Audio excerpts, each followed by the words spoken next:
Beleza? Hoje estamos aqui para ver mais um vídeo do Universo. A usarem com as biologias mais estranhas de Ben 10. Se eu parecer que eu tô meio suado mesmo, porque eu acabei de voltar do passeio com um doguinho, né? Então, talvez eu esteja um pouquinho cansado. Mas vamos nessa. O Vini e o universo de Opa, Ben Vini. 10 possui inúmeras espécies alienígenas, Uhum. muitas delas com características não convencionais. Esses aliens Realmente. exóticos precisam de adaptações extensas para existirem como seres vivos, uma vez que eles não possuem semelhanças com os animais que encontramos na Terra. Realmente. Neste vídeo vamos explorar 10 espécies alienígenas cuja anatomia bizarra reflete no funcionamento de seus organismos. Bora lá! Boa. Para começar a Nessa. tornar tudo mais didático, podemos separar esses aliens de biologia estranha em dois grupos, os Vendo aqui o horário. baseados em silício e os não baseados em silício. Os aliens baseados em silício têm algumas características em comum, e por isso vamos começar por eles. Primeiramente, para deixar bem claro, nós humanos e todas as formas de vida do planeta Terra somos formas de vida baseadas em carbono. E o que exatamente é o silício? O silício é um elemento químico assim como o carbono, mas ele tem algumas diferenças. A única coisa que eu sei do silício é que é muito importante pra gente beber água. Não, é muito importante pra criar chips de computador, sabe? Placas, chips, esse tipo de coisa. Eu sei que é muito importante pra isso, mas de resto eu não sei muito. A massa do silício é muito maior que a do carbono porque o seu núcleo é maior. É como se o silício fosse mais pesado. Esse núcleo maior sim. faz com que o silício tenha mais dificuldade de fazer ligações duplas, ou seja, compartilhar mais de um elétron com o mesmo átomo. O silício Sim. também tem mais dificuldade em se ligar com outros elementos além dele mesmo, quando comparado ao carbono. Então nós temos sim silício se ligando com átomos de outros elementos, mas é mais difícil do que acontece no carbono, o que é praticamente um super elemento muito flexível. O quartzo seria um exemplo do silício se ligando com outro elemento, no caso silício e oxigênio. Mesmo com essas grandes CO2. dificuldades, a vida baseada em silício é hipotetizada por cientistas e é confirmada como algo que existe em Ben 10. Na vida real, os cientistas acreditam que compostos orgânicos de silício só seriam possíveis em temperaturas muito baixas ou pressões muito altas. Vamos agora às especificidades de cada uma das espécies. A primeira que vamos mencionar são os sonorosianos, a Eles não eram baseados em som? espécie do eco-eco. Por muito tempo se imaginou que os sonorosianos eram ondas sonoras vivas de alguma forma, Não eram? mas recentemente foi descoberto que esse conceito talvez não seja de fato verdade. Não vai falar do desenho isso? Que os eco-ecos são sons vivos que vivem dentro dessas capas aí? Já que ele foi canonizado, assim por dizer, pelo Derek J. White, que disse ter ouvido essa informação de outra pessoa. Já Sério? Dwayne McDuff, que liderou a série Força Alienígena, que introduziu o eco-eco, afirma que os sonorosianos já se parecem assim, então podemos imaginar que eles não estão em roupas de contenção nem nada do tipo, eles já são seres com aparência semi-robótica naturalmente. Isto posto, Entendi. é importante também desmistificar a ideia de que eles seriam feitos de silicone. Silicone é sim feito de silício, mas não é o único material à base de silício. Acontece que em inglês, os sonorosianos são descritos como uma forma de vida baseada em silicon, que traduz para silício e não silicone. Mas devido a alguns problemas de tradução, a ideia do silicone acabou sendo difundida por aí. Quanto às características específicas dos sonorosianos, é possível imaginar que eles teriam de ter alguma adaptação para resistir às intensas ondas sonoras que eles mesmos emitem. O próprio Dwayne disse que eles têm os fones de ouvido para se proteger do próprio som. Embora essa informação tenha sido perdida, ainda é uma hipótese provável. O efeito prático disso seria que diminuiria a intensidade das ondas sonoras para eles, consequentemente não os causando dano. Inclusive, um detalhe que vale ressaltar é que no episódio A Namorada Perfeita de Ben 10 Promessa Alienígena, o eco-eco supremo diz ter pulmões, ou seja, provavelmente a estrutura interna do corpo deles pode ser bem semelhante à nossa. O próximo Mas aí você tem que pensar numa coisa. O Eco-Eco Supremo é um ser modificado já por conta da evolução. Pode ser que os sonorosianos não sejam igual ao do Eco-Eco, até porque o Eco-Eco, por exemplo, ele não consegue mais se multiplicar, ele só consegue duplicar os discos dele, né? No caso, se não me engano, ele não consegue mais se multiplicar, né? Pelo menos nunca foi mostrado ele se duplicando de novo. Então, por conta disso, pode ser que a evolução tenha feito ele criar órgãos de algum jeito, órgãos de algum tipo, né, e tal. Pra ele conseguir respirar ou uma parada assim. O próximo alien que vamos falar é o diamante. Bem, se é vida baseada em silício, então ele não pode ser feito de diamante, já que diamante é feito de carbono. Já sabemos também que os diretores afirmaram que ele não é feito de tadenita. Podemos então concluir que ele é feito de silício misturado com algum outro elemento não metálico, como oxigênio, algo parecido com o caso do quartzo. Essa cristalização explicaria sua natureza frágil a ondas sonoras. Algo interessante no caso do diamante é que quando ele é quebrado no episódio O Segredo do Cromático, ele não aparenta ter nenhuma víscera interna. Ainda assim, ele funciona como um ser vivo, que pode até ficar gripado. Talvez ele seja pode ser que ele... pode ser que ele consiga se modificar justamente encostando pedras nele. Só que o diamante, ele tem manipulação de cristais, né? No caso, ele consegue manipular tantos cristais, então eu diria que não necessariamente teria que ter ligação entre eles para poder ele conseguir se mover, né? É como se ele tivesse um cérebro em algum lugar e esse cérebro conseguisse manipular os cristais que estão nele, né?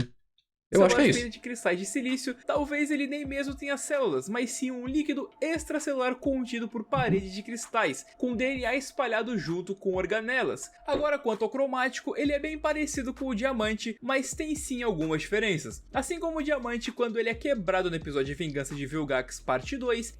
E esse negócio de manipulação de cristais também pode ser visto justamente com ele atirando cristais, no caso que ele joga os punhos assim e fica atirando cristais, sabe? Quando ele voltou na Batalha do Vilgax. Isso pode ser, sim, manipulação de cristais, por quê? Se fosse só ele, se ele só conseguisse... Assim, se o corpo dele fosse feito justamente com a ligação entre as pedras, né? Ou, que nem ele falou ali, com o líquido baseado em silício, alguma coisa assim, que liga, quando encosta no outro já é considerado o corpo dele, né? Uma coisa assim. Se ele fosse atirar cristais, eles não iriam... sabe? Eles não iriam, tipo assim, o cristal tá aqui, aí ele sai voando. Ele iria vir pra cá, e quando desencostasse, ele ia cair, porque ele não ia mais estar controlando. Sabe? Ele não ia estar controlando. Só que a gente vê na série que ele consegue manipular cristais de fora. Então eu acho que ele não tem nenhum tipo de ligação entre ele só consegue manipular cristais mesmo. E, aparentemente, por essa transformação quando o cromático foi quebrado, né? E voltou o diamante, aparentemente esse cérebro dele é o Omnitrix. Ele não parece ter vísceras. Nesse sentido, ele pode ser bem parecido, seja pela hipótese do líquido extracelular solto ou pela hipótese da parede celular de silício. No entanto, podemos... A não ser que esse líquido extracelular, na verdade, seja um gás extracelular. Pode ser que seja um gás que se liga até para manipular as coisas. Igual, por exemplo, o Hisoka fazia com a habilidade do Nen dele. Era o Nen? Não sei qual que era. Que é como se fosse tipo uma corda invisível que ele agarra nas coisas, sabe? Pode ser que seja tipo isso também. Estabelecer no mínimo duas diferenças. A primeira é que o material dele parece ser mais petroso e menos cristalino. Sim. Sua superfície corpórea, assim como o corpo interno, já que ele não aparenta possuir vísceras, pode ser feito de alguma rocha metamórfica baseada em silício, como quartzita, por exemplo. A segunda diferença é que, ao contrário do diamante, que só demonstrou poder absorver luz, o cromático consegue lançar luz mesmo sem ter mostrado uma absorção anteriormente. Sim. Isso pode significar três coisas. A primeira possibilidade é que o cromático já absorve luz passivamente de maneira bem rápida, mas não em quantidades grandes o suficiente para deixar invisível. A segunda possibilidade é que ele de alguma forma consegue converter energia bioquímica na forma de moléculas como ATP em luz. E a terceira é que o Omnitrix possa fornecer um pouco de energia para ele usar de antemão. No caso do Blox, ele é um caso interessante porque ele tem duas propriedades relativamente exóticas. Ele já demonstrou ser capaz de fazer armas de bloco de Lego, o que significa que ele atira o que é essencialmente partes do corpo dele para fora, sem causar sangramento. Isso provavelmente implica que ele não tem um sistema circulatório ou que ele consegue causar isquemia, falta de sangue, em regiões do corpo que serão ejetadas. Esses projéteis isso pode ser aplicado no diamante também. que ele ejeta também conseguem explodir explodir, o que deixa implícito que eles podem possuir algum material inflamável dentro que explode no impacto. Além disso, ele parece conseguir se expandir, talvez ele faça isso criando massa. O mais provável é que ele altere a densidade de seu corpo. Como densidade é uma relação entre massa e volume, se a densidade diminui e a massa é a mesma, então o volume tem que aumentar, por isso ele cresce. A formação de... Aí, com essa ideia de aumentar o volume dele diminuindo a massa, isso faria com que... É possível, né? Isso faria com que as coisas... Com que eles se expandissem, só que quanto mais expandido ele tá, mais fraco é cada célula do corpo dele. Era algo assim, não era? Tipo assim, ele não consegue...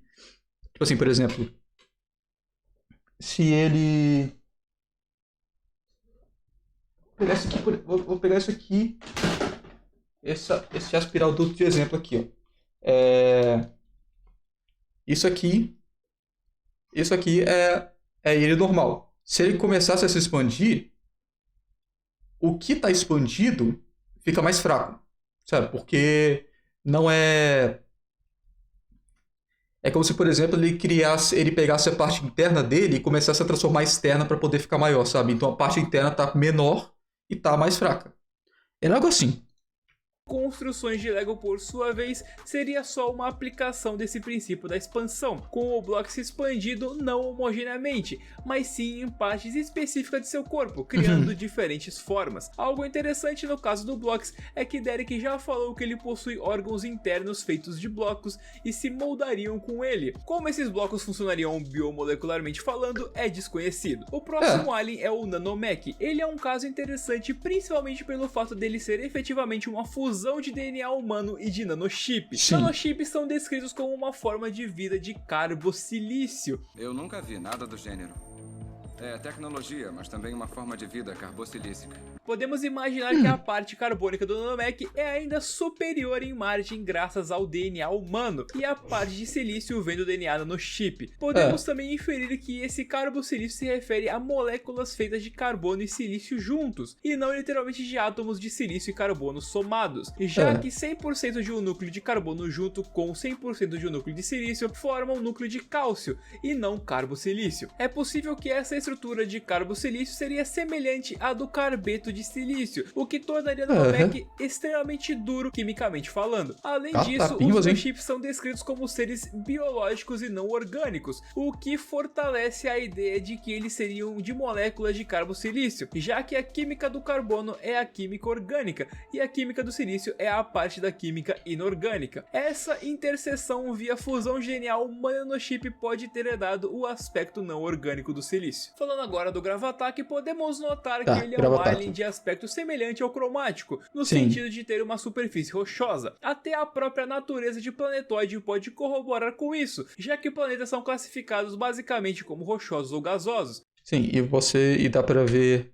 na versão normal dele que ele tem um tipo de núcleo, alguma coisa dentro dele. Então isso aqui tem que ser levado em consideração na composição dele.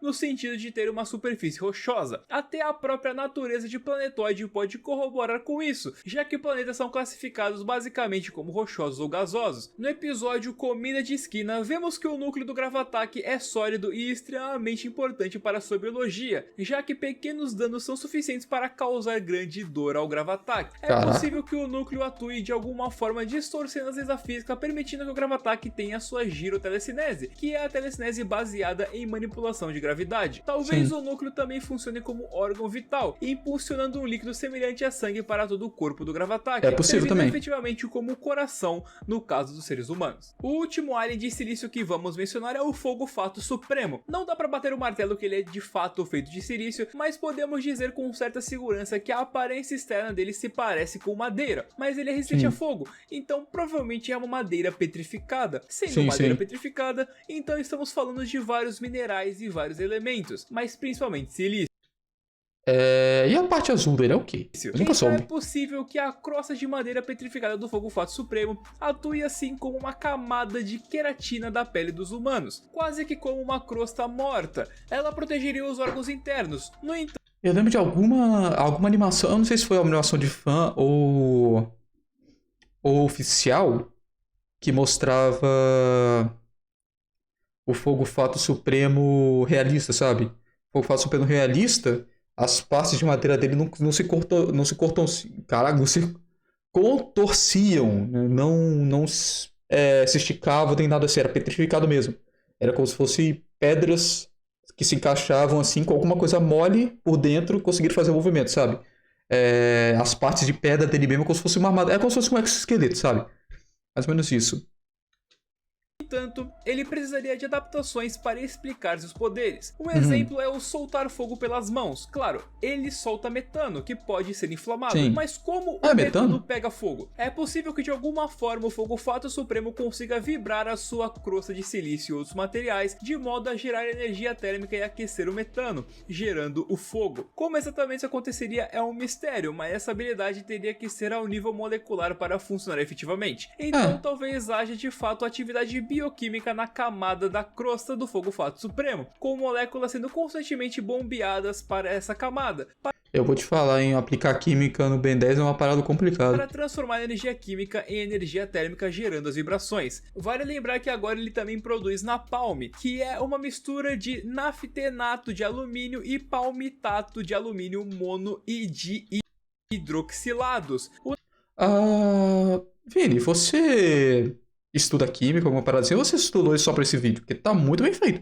O napalm é associado a um conjunto de líquidos inflamáveis à base de gasolina gelificada, utilizados como armamento militar incendiário convencional, e o fogo fato supremo de alguma forma pode gerar isso e o metano. Isso no geral explicaria seu fogo azul, que é provindo de altas temperaturas, ou de algum material diferente. Encerrados os aliens de silício, vamos falar do Ultra T. Ele é basicamente um metal líquido e é descrito como um ser biomecânico. Sim. Podemos tomar o exemplo do mercúrio, que é líquido, apesar de tóxico, à temperatura ambiente. Isso explicaria sua elasticidade ou aspecto líquido. No entanto, isso não explicaria como ele controla seu movimento. Sabemos que o Ultra T consegue soltar laser pelo olho, por assim dizer. Isso significa que ele tem alguma fonte energética dentro do corpo. É provável que essa energia seja elétrica e convertida de alguma forma em radiação. Voltando ao movimento do Ultra T, essa energia elétrica fisiológica dele poderia explicar como ele consegue se mover. Talvez ele possua sarcômeros metálicos que funcionam de maneira semelhante a músculos, ou talvez ele possua eletrodos espalhados pelo corpo que conseguem de alguma forma atrair o resto do corpo,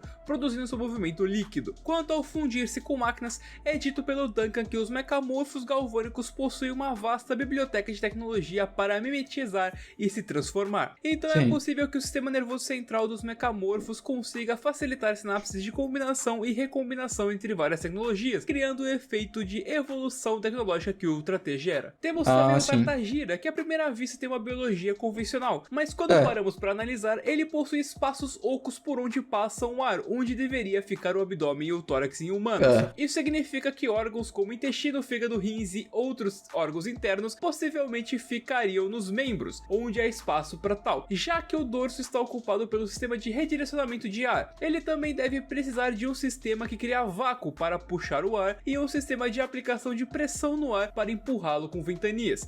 Fora o sistema dos braços e as pernas deles ficarem girando. Como no caso dos seres vivos, energia é armazenada de forma bioquímica via de regra, então ele deve ter uma forma de converter a energia eletromagnética armazenada em ligações químicas para algo macroscópico, que empurre e puxe o ar. Como ao contrário de um aspirador de pó, o Tartagira não aparenta colocar para fora o ar que ele puxa, então é possível que ele crie pequenos bolsões de ar condensado e pressurizado para conseguir puxar muito ar sem expulsar o ar que ele já puxou anteriormente. Isso porque Fora que ele ainda tem a ventoinha, né? Isso deve ajudar. fluidos como gases e líquidos se movimentam por diferença de pressão, e se o Tartagira não remover, por assim dizer, a pressão do gás que já entrou no torso dele, então mais ar não vai entrar. É possível dizer pelo mistério sobre como esses supostos bolsões de ar funcionariam, o Tartagira junto com o Diamante e o Chama está entre os aliens com a biologia mais bizarra já mostrada.